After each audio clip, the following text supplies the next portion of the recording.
Welcome to another Hanja episode. First of all, thank you to my Patreon and channel supporters for helping me to keep the lights on here. And if you would also like to join and become a supporter and help support me in this channel, I'll have links for how you can do that in the description box below. It's really thanks to you, because of you, everything is because of you, that I'm able to keep making videos like this. So again, super thank you. Now, the point of these Hanja videos is not to actually help you read and write these characters.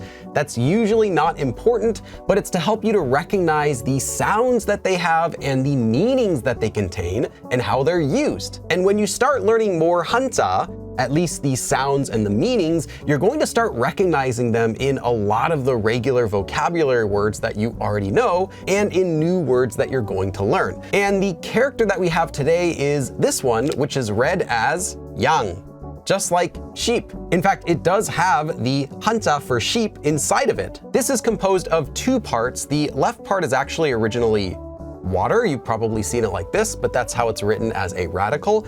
And the right part is sheep. And this one means a very large body of water. For example, an ocean. Wait, but why does water sheep mean a big ocean? Well, on Naver Dictionary, it says that because sheep have a great importance in old religion as a sacrificial animal to the gods, it's used to add the meaning to water to not just mean any water, but like a great body of water.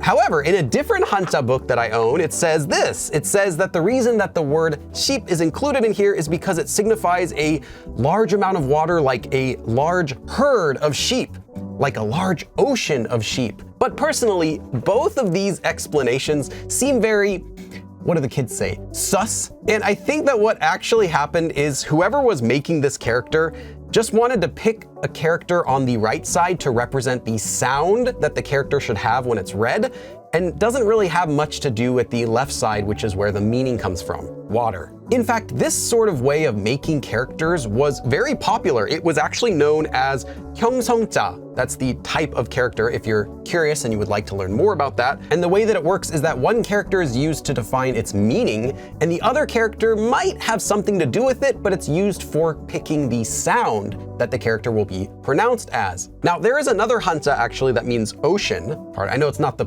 prettiest character, it doesn't really matter. This one is read as he, and it means sea or ocean.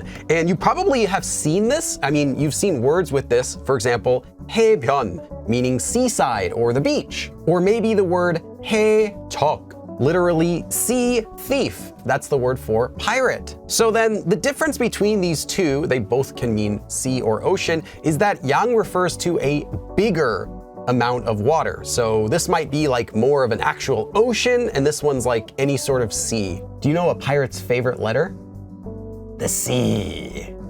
Or sometimes it's R. Okay, so let's look at some common words that use this. First of all, there is 태평양, which is the great, the big, the flat ocean, and this is the Pacific Ocean. Or there's the 대서양, which is the big West Ocean, and that is the Atlantic Ocean. And of course, there's the Indoyang, the Indian Ocean. However, most of the time, yang for ocean is not used to mean ocean, because the word 서양, literally West Ocean, is shortened often to just yang and means the West. So anything that's not Korea. Specifically, this will be things that are European or American. That can be American or European food or culture or anything, as you'll see. So although the word 서양 means the West, anytime you see a word that starts with yang, that's what it means. For example, you have pa in Korea, which are green onions, or you have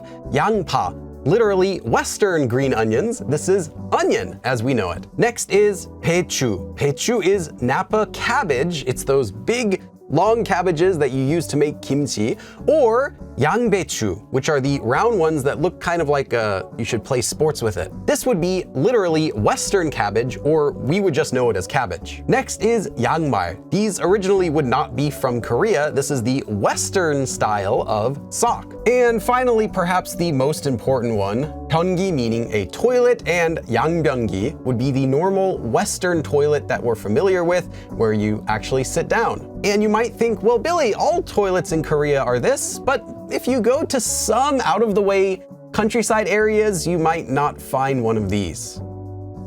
But not every word you can just stick yang onto and it means Western version of that.